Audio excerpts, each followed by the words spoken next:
付款以财务沟通និយាយអំពីការទូទាត់ជាមួយនឹងការងារដែលយើងត្រូវប្រស័យតាក់ទងទៅផ្នែកគណនេយ្យទីងយកមកប្រើប្រាក់កក់ទីងនេះគឺបានព្រមព្រៀងទៅលើកិច្ចសន្យារួចរាល់ឯជីងនេះគឺស្មើនឹងលុយដោយសារវាបកប្រែថាមាសអញ្ចឹងដែលយើងឃើញពាក្យជីងហ្នឹងជាទូទៅពាក់ព័ន្ធនឹងរឿងលុយកាក់នឹងឯងទីងជីងគឺប្រាក់កក់នៅក្នុងភាសាចិនអក្សរទីងជីងនេះគឺវាមានអត្ថន័យច្បាស់លាស់នៅក្នុងទំនួលខុសត្រូវនៃកិច្ចសន្យាអញ្ចឹងបើគេក្នុងភាសាចិនតែគេសរសេរពាក្យទីងជីងនេះគឺគេចង់សំដៅទៅលើប្រាក់កក់ដែលមានកាតព្វកិច្ចខាងផ្លូវច្បាប់កាលណាប្រើពាក្យហ្នឹងបើមានលុយកក់ហ្នឹងផ្នែកភាគីខាងទិញបើសិនបើគាត់អត់អនុវត្តកាតព្វកិច្ចលុយហ្នឹងគឺគេអាចបង្វិលវិញឯងផ្ទុយទៅវិញហើយភាគីខាងលក់បើគាត់អត់បំពេញកាតព្វកិច្ចជាទូទៅគឺគាត់ត្រូវសងវិញស្មើនឹង2ដងនៃលុយដែលគាត់បានកក់នឹងចំនួនពាក្យមួយទៀតគឺទីងជីងយើងអានដូចគ្នាទេប៉ុន្តែពាក្យទីងជីងនេះក្នុងភាសាចិនគឺគេសំដៅទៅលើលុយដែលគាត់និយាយថាប្រងព្រៀងលើការបញ្ជាទិញហើយយើងបង់ឲ្យគេមុនលុយកក់ទៅលើការឯកភាពជាមួយនឹងការបញ្ជាទិញហ្នឹងប៉ុន្តែវាបានត្រូវការធានាថាពេលដែលភាគីទាំងពីរបានអនុវត្តកាតព្វកិច្ចកិច្ចសន្យាដោះដូរហ្នឹងទេមានសំណងឬក៏អីទេអាហ្នឹងត្រូវបង្វិលឲ្យធម្មតាឬក៏អត់មានទាមទារសងអីទេគាត់ថាកក់មុនឯកភាពគ្នាប៉ុន្តែបើក្នុងភាសាខ្មែរយើងការអនុវត្តទាំងអស់ត្រូវឈរទៅលើអត្ថន័យខ្លឹមសារនៃការលម្អិតកិច្ចសន្យាឬក៏ការព្រមព្រៀងគ្នាទៅវិញតែភាសាចិនវាប្រកបន័យពាក្យពីរហ្នឹងគឺមានន័យអត្ថន័យដូចគ្នាទេហើយពាក្យមួយទៀតគឺយ៉ាជីងអញ្ចឹងយើងខ្មែរស្ដាប់បកប្រែកក់ដូចគ្នាប៉ុន្តែភាសាចិនបើយើងមើលឲ្យចំយ៉ាជីងហ្នឹងគឺដង្កល់ឬក៏សង្កត់ចឹងយ៉ាជីងហ្នឹងចង់និយាយពីប្រាក់ដង្កល់ដូចឧទាហរណ៍យើងជួលផ្ទះយើងទាមទារឲ្យគេកក់មុន1ខែ2ខែហ្នឹងគឺប្រភេទយ៉ាជីងហ្នឹងហើយមិនន័យថាដង្កល់ឬក៏លុយកក់ដើម្បីធ្វើការធានាហើយលុយហ្នឹងជាទូទៅត្រូវបង្វិលវិញអ៊ីហ្វូខ្វានអ៊ីហ្វូខ្វានហ្នឹងអ៊ីហ្នឹងគឺមុនហ្វូគឺបង់ខ្វាននិយាយអំពីការទូទាត់ហ្នឹងអញ្ចឹងការបង់លុយមុនលុយកក់នេះគឺការបង់លុយមុនអញ្ចឹងបើយើងមើលតាមន័យចិនគឺដឹងថាយើងបង់លុយមុនអញ្ចឹងធ្វើអីដែលយើងបង់ឲ្យគេមុនហ្នឹងគឺអ៊ីហ្វូខ្វានហ្នឹងហើយជាទូទៅអ៊ីហ្វូខ្វានហ្នឹងបង់លុយមុនហ្នឹងគឺដើម្បីយកទៅកាត់កង់នៅសមតុល្យដែលយើងនៅខ្វះឲ្យគេយើងបាច់បង់ថែមទេហ្វូខ្វានហ្វូហ្នឹងគឺបង់ហើយខ្វានហ្នឹងមកពីការទូទាត់អញ្ចឹងបង់ទៅលើការទូទាត់ឬក៏ពាក់ព័ន្ធនឹងលុយហ្នឹងយើងបកប្រែថាទូទាត់ឬក៏បង់ប្រាក់ហើយហ៊ុយខ្វាននេះគឺយើងផ្ទេរប្រាក់ឬក៏ផ្ញើប្រាក់អ៊ីងហាងជន់ចាំងអ៊ីងហាងធនាគារអានេះយើងអានហាងយើងអានស៊ីងអ៊ីងហាងជន់ចាំងជន់ហ្នឹងគឺផ្ទេរចាំងហ្នឹងគឺគណនេយ្យអញ្ចឹងផ្ទេរគណនេយ្យតាមរយៈធនាគារគឺផ្ទេរលុយតាមធនាគារចឹងហ៊ុយខ្វានផ្ទេរប្រាក់ឬផ្ញើប្រាក់ហ្នឹងគឺអាចមានវិធីច្រើនអញ្ចឹងអ៊ីងហាងជន់ចាំងហ្នឹងការផ្ទេរតាមធនាគារហ្នឹងវាជាវិធីសាស្ត្រមួយនៃហ៊ុយហួងការផ្ទេរប្រាក់ស្រួយតានហ្នឹងចុងស្លឹកពេលលុយស្រួយហ្នឹងទឹកតានហ្នឹងប្រភេទបានស្រួយតានគឺលំហូរដែលវាកត់ត្រាការហូរប៉ុន្តែគឺនៅក្នុងគណនេយ្យគឺគេសំដៅទៅលើអាចុងស្លឹកឬក៏กระดาษដែលយើងផ្ទេរប្រាក់ហ្នឹងជាយោងហ្នឹង银行流水គឺស្រួយតានហ្នឹងមកពីពាក្យ流水流ហ្នឹងហូរស្រួយហ្នឹងទឹកគឺចរន្ត流水银行流水ចរន្តខាងគណនេយ្យចរន្តធនាគារគឺនិយាយអំពីរបាយការណ៍គណនេយ្យធនាគារឬផ្លាស់ប្ដូរថវិកាចឹងមកពាក្យ流水ហ្នឹងបានគេមានពាក្យមួយទៀតគឺស្រួយតាននិយាយពីបាននៃលំហូរចរន្តលុយហ្នឹងតោចាំងតោដល់ចាំងហ្នឹងមកពាក្យគណនេយ្យចឹងតោចាំងដល់គណនេយ្យចូលគណនេយ្យឬក៏ទទួលបានលុយចាំងហ៊ូគឺពាក្យគណនេយ្យឬក៏ account ហ្នឹងគណនេយ្យធនាគារចាំងហ៊ូហ្នឹងគឺយើងបកប្រែជាទូទៅឲ្យតែប្រភេទគណនេយ្យឧទាហរណ៍យើងបង្កើតឈ្មោះដើម្បីលុកចូលកុំព្យូទ័រឬអីក៏គេប្រើចាំងហ៊ូហ្នឹងដែរតែចាំងហ៊ូហ្នឹងក៏ប្រើថាជា cái này nơi không thì kia đô la cứ Mỹ yuan lôi yuan人民币 tập bài lôi bia bảo dưỡng cứ ruồi cái an chẳng một bây giờ xâm lệnh tham rìa anh ấy ruồi anh ấy ở bên tay ở tầm bên phía ở cái an chọp này chẳng cái an hiện còng đã lang đó ruồi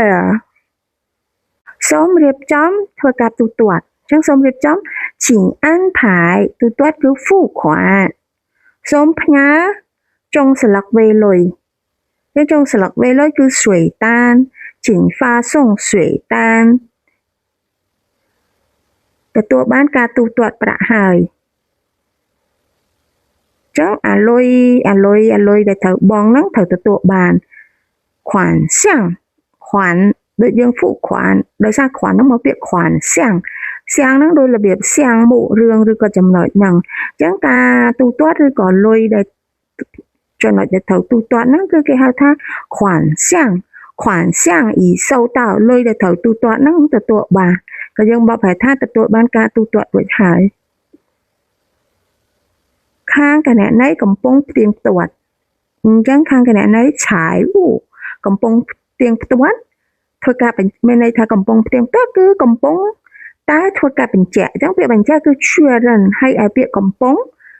ไม่ได้มันยังใหญ่เปียจงไม่ในทางกำปงสถานในขนมดำนาการนังnó trải chưa rần trông cho nên thợ ấyยังđã trông nó cứ cầm bông tại thưa scam phiệp nằng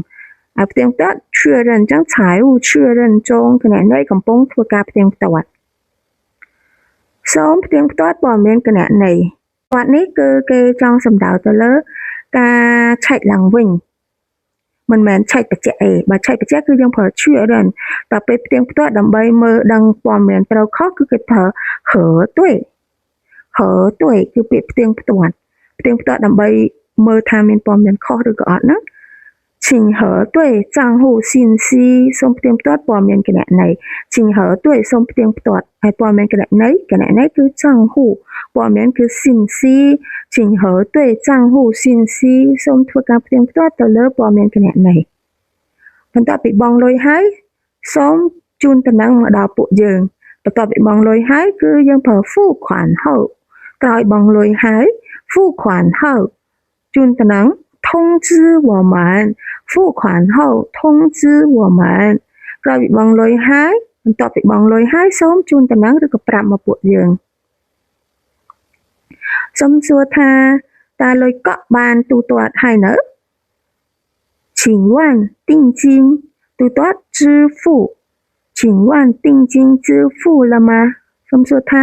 ลอยเกาะนั่งบานตูตรวจเนอะบานตูตรวจลอยเกาะให้เนอะบานบองหายบานตูตรวจหาย已经支付了付款คือจะยอมปีกาบองเตอเลลอยหนังเป็นใต้เปียตูตรวจธรรมดาคือ支付ลอยบองแต่ลอยบองมามัดคือ支付付款นั่นคือบองประสองพญาจงสลักบองลอยเหมา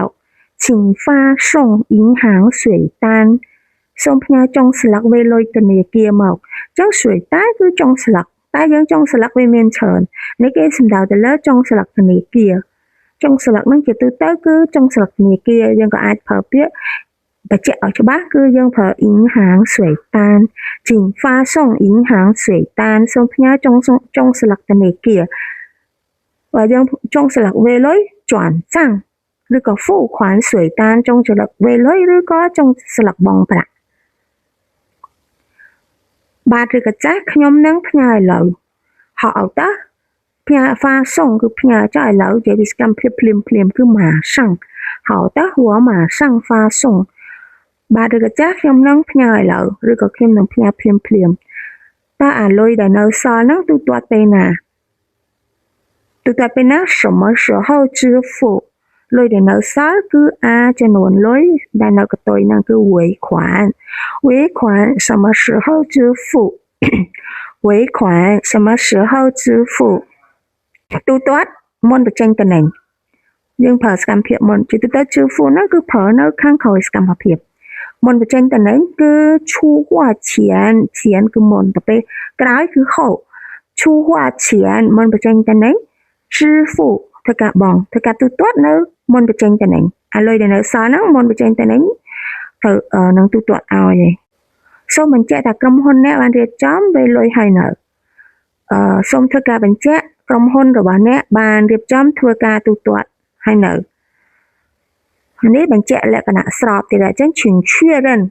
贵司贵năng đây là cái nào miền nằm lại dương ao cái ta dù sư năng việc công sư chúng ta là dương hào công hôn kế dương ở công sư dương phở việc贵司đồng bày dương của xong dương phở công sư thầm đá chỉnh chuyên人贵司bạn được trong tây pra ai nữa chiaประโยค sọp đểยังทั่วสำนวนของประโยค sọp ก็ยังเผอซื่อฝอมันเรียบจำบองพระอีจิงอันผายมันเรียบจองเตลอยมันเรียบจำพญาพระอีจิงอันผาย汇款请确认贵司是否已经安排汇款สมสัวบัญจะทากรมพลตัวบอแนะบานทกาเวลอยหรือกับเตลอยให้หรือเนอพนักงานในกำปงเตียงตัวការចូលទឹកលុយនៃគណនីការចូលទឹកប្រាក់នៃគណនីสายหูปูផ្នែកគណនីកំពុងតែគឺចង់ចៃ何时何时ហ្នឹងគឺផ្ទៀងផ្ទាត់តាមជាក់ស្ដែងតើចង់បានពិតប្រាកដ何时ហ្នឹងគឺផ្ទៀងផ្ទាត់របៀបថាតើវាពិតប្រាកដមែនឬអត់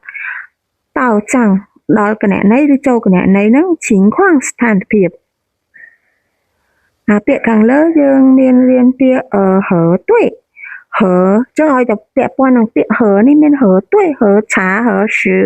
ពាក្យទាំង3ហ្នឹងគឺពាក្យព័ន្ធនឹងឆែកដូចគ្នាប៉ុន្តែហើទុយនេះយកមើលទុយនេះគឺត្រូវចឹងគឺឆែកទៅលើថាត្រឹមត្រូវឬអត់តែពេលហើឈឺនេះគឺឆែកបញ្ជាក់ថាវាពិតជាបានហើយព្រោះឈឺហ្នឹងមកពីជាក់ស្ដែងឬក៏បានកាត់ឡើងចឹងហើទុយហើឈឺហើឆាពាក់ព័ន្ធនឹងការផ្ទៀងផ្ទាត់ប៉ុន្តែវាន័យទៅតាមពាក្យខាងចុងបើឆាហ្នឹងឆែកហើទុយហ្នឹងផ្ទៀងផ្ទាត់ដើម្បីដឹងខុសត្រូវហើឈឺនេះផ្ទៀងផ្ទាត់ដើម្បីថាជាក់ស្ដែងវាពិតជាបានកើតឲ្យរឿងហ្នឹងអត់财务部正在核实到账情况ផ្នែកគណនេយ្យកំពុងតែផ្ទៀងផ្ទាត់ពីស្ថានភាពតែលុយចូលកុងឬក៏អត់អានេះហ្នឹងគឺមានន័យថាអញ្ចឹងបន្ទាប់ពីទទួលបានប្រាក់កក់ពួកយើងនឹងរៀបចំការផលិតភ្លាមបន្ទាប់ពីទទួលបានប្រាក់កក់ចឹងនឹងតែមានពាក្យហៅបន្ទាប់ពីចឹងទទួលបានប្រាក់កក់សូតៅទទួលបានប្រាក់កក់ទីងជីងចឹងនៅក្នុងន័យនេះគឺគេប្រើពាក្យទីងជីងទាំងអស់គឺដើម្បីរក្សានៅប្រតិភាពនៃកិច្ចសន្យាទំនួលខុសត្រូវកិច្ចសន្យាតាមការសន្យាហ្នឹងក្រោយទទួលបានប្រាក់កក់សូតៅទីងជីងហូពួកយើងនឹងបញ្ញាប់យើងរៀនពាក្យថ្មីមួយទៀតគឺនិយាយអំពីនឹងបញ្ញាប់ចាំងលីជីពាក្យចាំងលីជី我们将立即ពួកយើងនឹងបញ្ញាប់លីជីហ្នឹងក៏បញ្ញាប់ដូចគ្នាចាំងនេះនឹងអនាគត我们将立即安排生产យើងនឹងបញ្ញាប់រៀបចំការផលិតភ្លាមសូមផ្ញើចុងស្លឹកវេលុយធនាគារឲ្យពួកយើងដើម្បីរក្សាទុកជាឯកសារយោងយើងរៀនឃ្លាថ្មីមួយទៀតប្រតិបត្តិការឬចុងស្លឹកវេលុយធនាគារនឹងផ្ញើឲ្យយើងទុកជាឯកសារយោងអញ្ចឹងទុកជាឯកសារយោងគឺប៉ៃអានប៉ៃហ្នឹងមកពីពាក្យរក្សាទុកឲ្យអានហ្នឹងដោយរបៀបជាឯកសារដែលគេដង្កល់អញ្ចឹងប៉ៃអានទុកជាឯកសារយោងដែលយើងយកដង្កល់ក្នុង file ហ្នឹង请将银行水单发送给我们មានន័យថាដោយសារសកម្មភាពដែលផ្ញើឲ្យយើងហ្នឹងវាអត់ទាន់កាត់ឡើងទេអញ្ចឹងក៏យើងអាចប្រើឃ្លាមួយទៀតគឺចាំងយកស្អីមួយគឺ 发送 ឲ្យយើង请将银行水单发送给我们备案សូមយកกระดาษចុងស្លឹកវេលុយហ្នឹងផ្ញើមកឲ្យពួកយើងដើម្បីរក្សាទុកជាឯកសារយោង